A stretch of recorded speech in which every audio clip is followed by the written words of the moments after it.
Welcome to a special edition of Here to House You in conjunction with Drums Radio, Toronto Caribbean Newspaper, my TCN, and as well as Care Media 101. First and foremost, I want to say thank you, of course, to the Browning family for allowing this to take place inside this wonderful studio of ours. Today, I have me a special guest all the way from Brazil. And you know what? Family, this man has a resume longer than my arm. He's been around the world. And you know what? We're going to have an exciting conversation with him in a moment. We're talking about Mr. Carlos Francisco.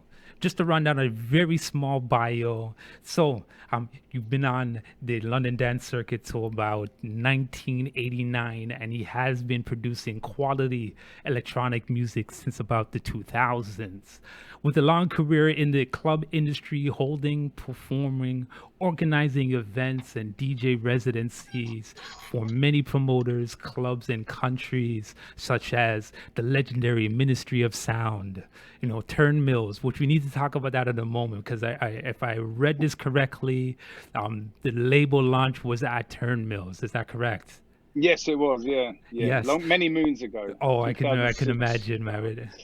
So we're talking about the Cross as well as London, Privilege in Ibiza, La Teresa in Barcelona, Zona in Moscow. Man, I could imagine what your passport looks like. Yeah, the old one. That was a long time ago. Life has been a bit more tranquil now since the move in Brazil. It's been more studio stuff. I I can think I'd be dead understand. now if I'd have carried on. I can imagine, right? Folks, he's the head honcho of SP, better known to the world as Shure Player Recordings. Welcome, Mr. Carlos Francisco. How you doing, my Thank you for man? inviting me to the show. No Very worries, well, no thank worries. you. Thank you as well, because I can imagine, regards to of course, what your days are like. So for you to go ahead and take the time out of your busy day to go ahead and do this with us, I'm very, very appreciated. Oh no, I appreciate it too for the Thank invite. you. Thank you Definitely. so much. So, we'll start out a little bit in regards to the history. We know, of course, by running down your resume here, you are a veteran in this game. So, talk to us in regards to how did you get started DJing?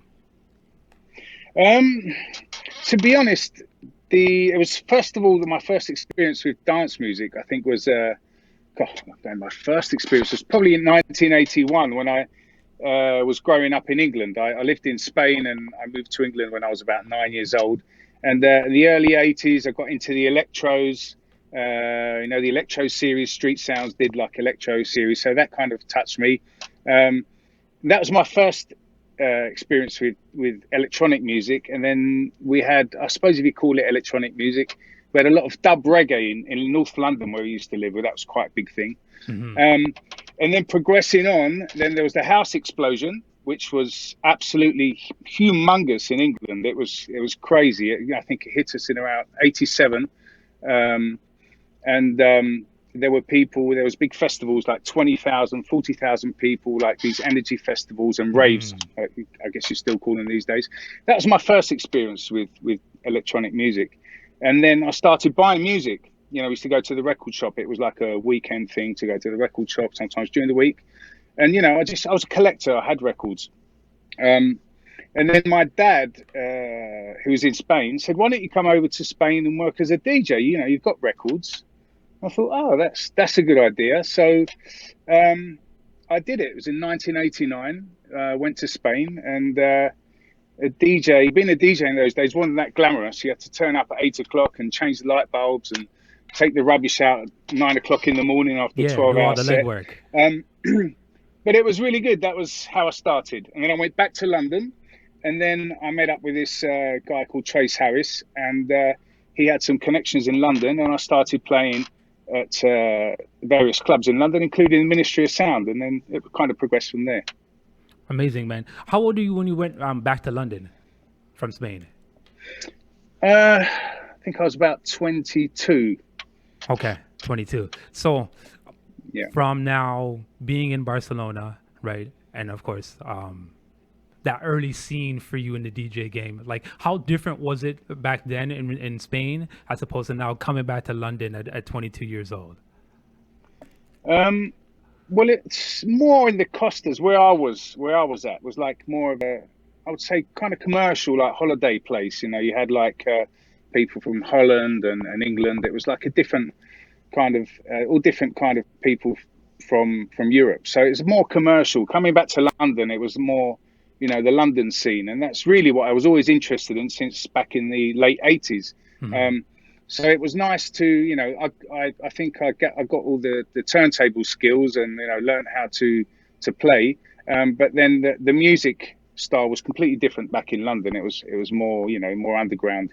Um, and there was pockets in those days. The early '90s, there was a garage was kind of like a big thing. Right. You had clubs like the Coliseum and the Aquarium in London playing the Garage House, Hmm. and you had like the clubs like the Ministry playing the house, the more house stuff, you know. And um, both styles of music didn't really mix like they do nowadays. You've got that kind of skip and shuffle now in the house, and the house has got the, you know, the garage has got the little house. It was a different kind of scene.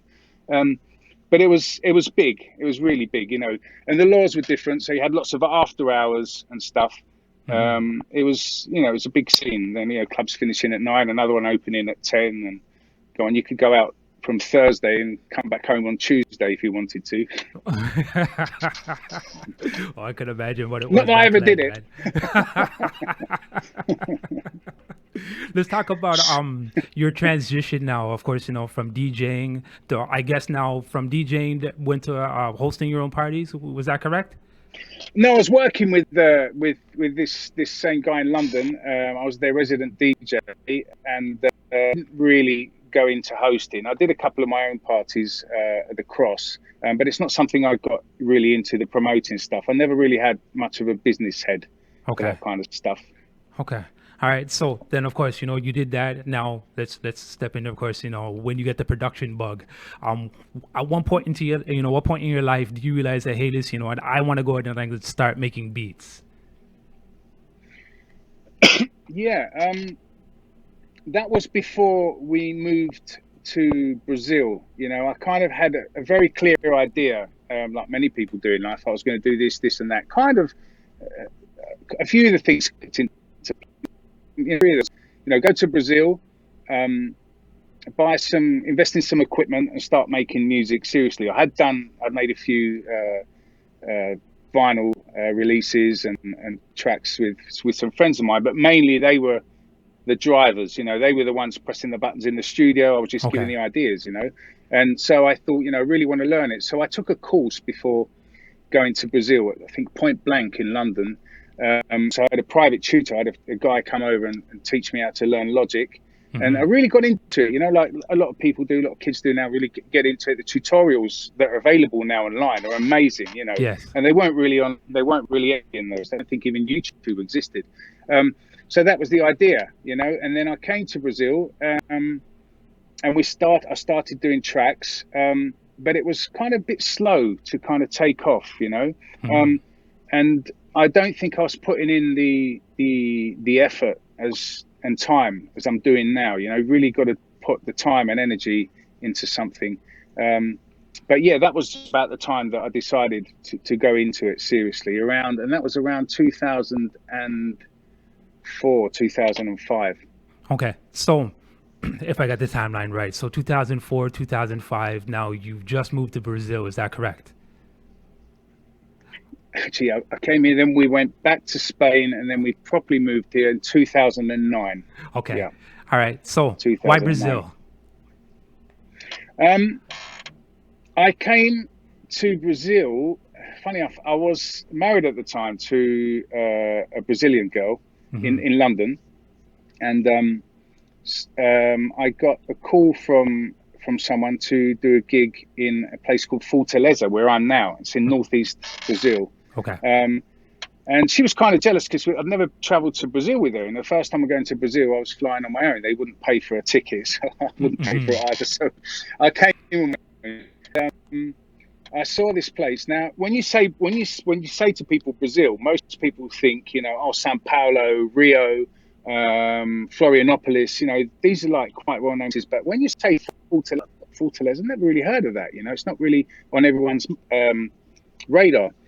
But I came here, and the weather here is absolutely fantastic, which, Hmm. as you know, in England, especially South England or anywhere around England, it's absolutely terrible. So that's a Right. bonus to come here and have a sunny day. 365 days a year. It's just Right. perfect weather. It doesn't go above 32 degrees. So anyway, I got the call to do this gig here in Fortaleza. So I came. I did the gig, and the promoters were very nice people. They showed me around. They took me to a few places nearby, and I spent a couple of weeks here. And I thought, you know what? I love this place. Why don't I actually come here and live here? Into England, why not, Spain to Brazil? So when I went back, I spoke to my wife. I said, this country is fantastic. I'm in love with it. Shall we move there? Shall we just go? And that's what we did. We left our jobs and everything, decided Oh, to do this, and amazing. came out there. Mm. Absolutely amazing story. So no, you just actually just pick up and go, just like We that. just picked up and go. I think I remember sending a text message because we've spoken about it, and I had a pretty good job and CD. I was DJing at weekends and stuff, and I remember sending a text message. Should we do it? And she sent a message back saying, "Yeah, let's do it." When? So let's do it in the next couple of weeks, and that was it. Amazing. No pondering about it. We just got on the plane and came. And never looked back since. Oh, amazing, amazing. So now, in regards to building the studio, now did you bring some stuff down with you, or simply were you looking at like a purchase pretty much and building everything when you got in Brazil?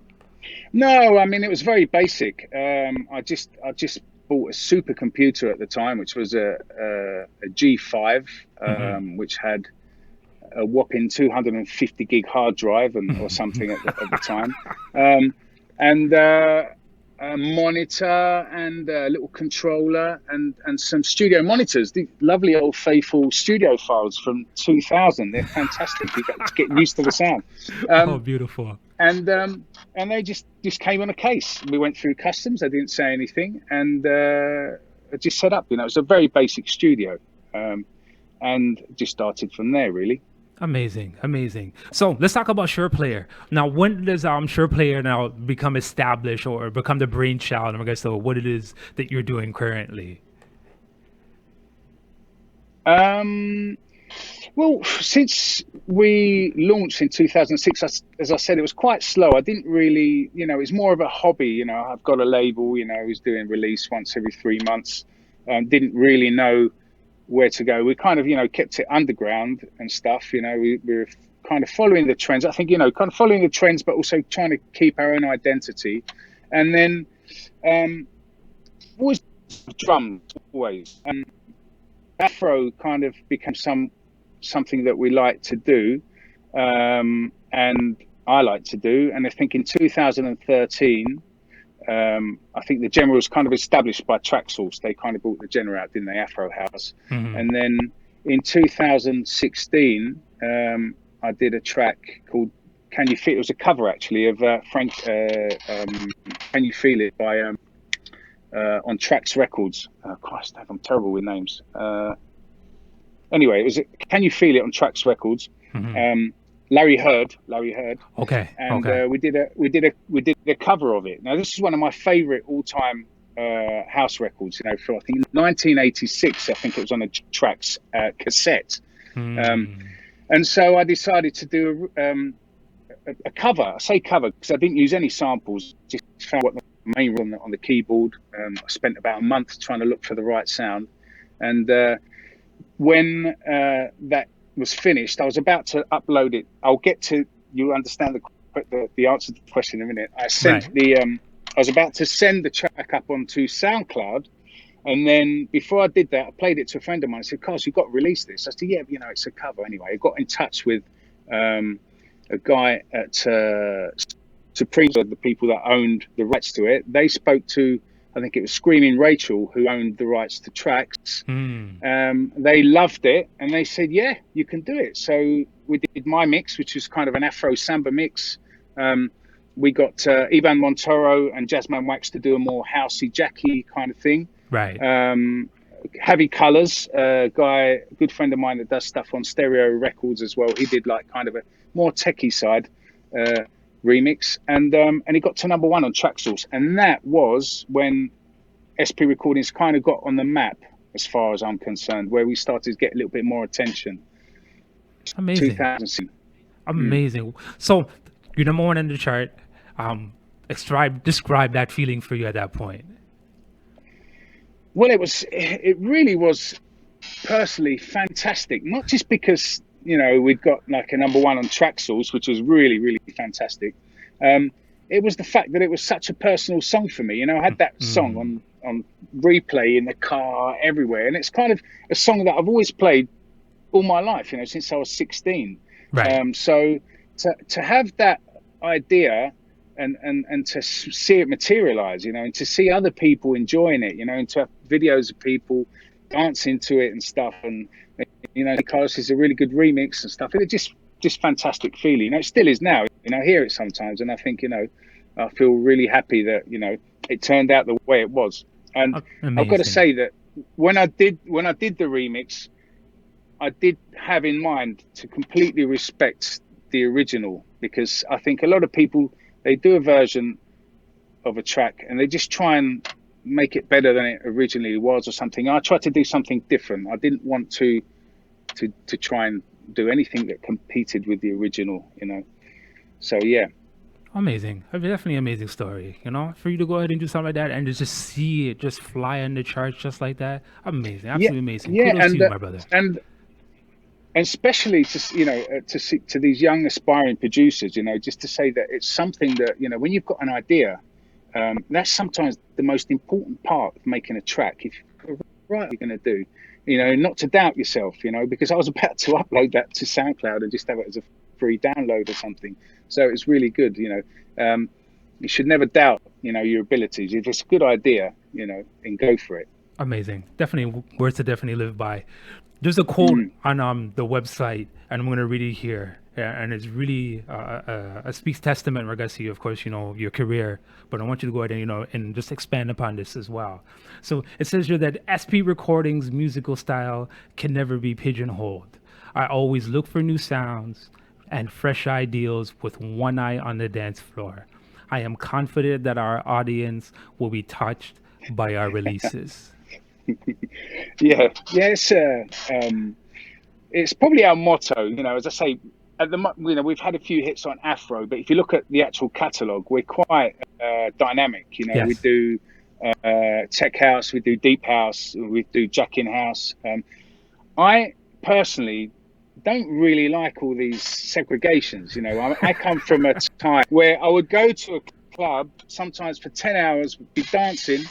Apart from there being no phones, no selfies or anything, you would listen to a set that was sets that were so dynamic. You would have like 80 BPM, 120 BPM. You'd have vocals. You would have something that was like a very good techno track that was like 140 BPM. It was a journey, There was no one saying this was this. It was all house music. It was all good house music. Right.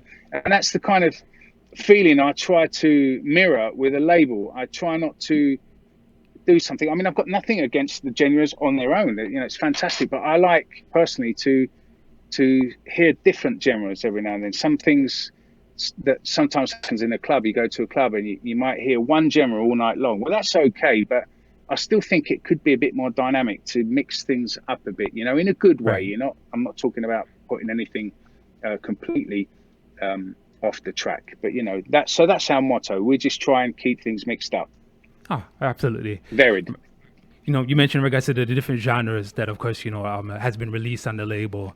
I want you to go ahead and give our audience here, throw out some of the names that, of course, have been released on the label, some of the artists that you've went ahead and worked with as well. Yeah, well, we've had some great stuff. Danny Kahiba just released a fantastic album. We are now, we've got some releases coming up by, I think, InQ5 and Thab the Soul. Very good South African DJ and producer, releasing a track called Where's the Fate. We have some new artists. I like to use new artists. I don't, when someone sends a track in, I don't look at their, and I don't think lots of other labels do, but some do. They look at their Instagram, and if they haven't got like 30,000 followers, then it's going to, impair their chances of having a release. If the track's good, then we do it. So we've got some very good young and aspiring producers coming in. We've got stuff from K9. We have the next really good one is we did a competition with Maurice Revy, a great singer on the circuit, and I did a track with him called Hero. It's more of a kind of a tech house track, but we did a remix competition, and we had two winners, both from South Africa, Slotter and a guy called Mishido, Okay. who did like a kind of a soul, really fantastic, and I can't wait for it to come out. Really put a completely different angle on this this tech house track. They turned it into a soulful track. I would never have thought that it would have fitted, but it's absolutely fantastic. Amazing. Definitely amazing. So now, of all the hats that you've been worn, you're going to be wearing a new one coming on board with Drums Radio, right? As I do understand, Sundays from 8 to 10, or British time, it was going to be from 8 to 10, which is about 4 p.m. your time, maybe about 3 p.m. Yeah. my time. I want you to go ahead and explain to the audience, because some of the sounds they can go ahead and expect from your monthly show coming up.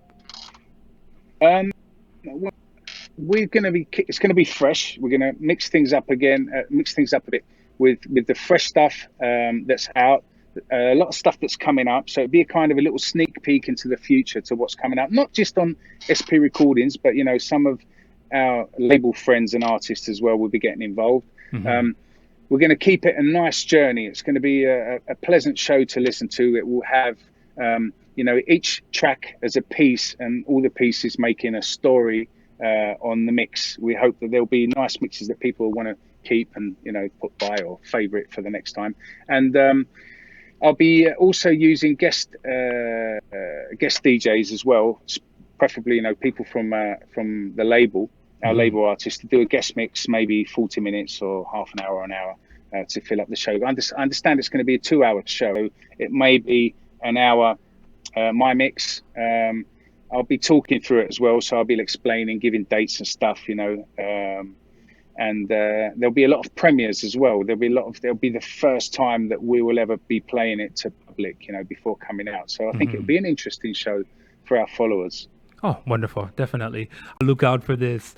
Sundays, starting August the 23rd. Once again, British time, 8 to 10 p.m., which is 3 p.m. Eastern Standard Time. And of course, 4 p.m. out in Brazil, we can go ahead and actually start to listen to this wonderful and veteran in the game, Carlos Francisco. Before we do conclude, my friend, please go ahead and tell our fans out there when they can go ahead and reach you, in the event they want to go ahead and, and submit a track, or more importantly, just to, lend you a wishing well. You mean get in contact with us? Yes, sir. You mean contact? Yeah, so you can come through either on the website, sprecordings.co.uk, or the Facebook page, Carlos Francisco DJ, I think. And any demos or anything like that, you can send through on the website page. There's a contact page back in contact with us that way as well. We always listen to demos, and we always have time to answer back, really make sure that we answer back to everybody and let them know yes or no, and even sometimes help out with, what's wrong with the track, what we don't like about it. It's one of the things that I didn't like when I was sending demos out, is just people saying, no, it's not really for the label. We'd say, no, this it's okay, but this bit needs changing and stuff. Offside, but yeah, contact through the webpage or any of the social media, or Shaw Player on Instagram. Wonderful. My friend, thank you once again for taking the time out of your busy day to go ahead and do this for me. I've been on the Facebook quite a moment, and I've been looking, of course, at a small tour of the studio, and some of the recordings of which are coming out. Congratulations, for a lot of the recordings which have come out. Some of them which have been chart toppers. Some of them, of course, in regards to just the dynamic sound as you explained. Letting the people know, hey, listen, house music, electronic music is so vast, right? There's so many sounds out there, and of course for you to go ahead and play a central part in this, speaks to, of course, your character, right? And more importantly, in regards to what you have, set out to do, throughout your whole career. definitely. No, it's definitely something that's really important in my life at the moment. Producing, it's something that everyone I think should try and do as well. You know, it's something that makes you happy, good for your soul. There you go, my friends. Once again, thank you very much for taking time out of your busy day. I will be tuning in for the show. And I'm not on the mailer list as yet, so by means, I'm going to send you an email so you can get on that emailing list as well, my friend. Okay, thank you very much. No worries. You take care, my man. You too. Thank All right. you. Bye No bye. worries.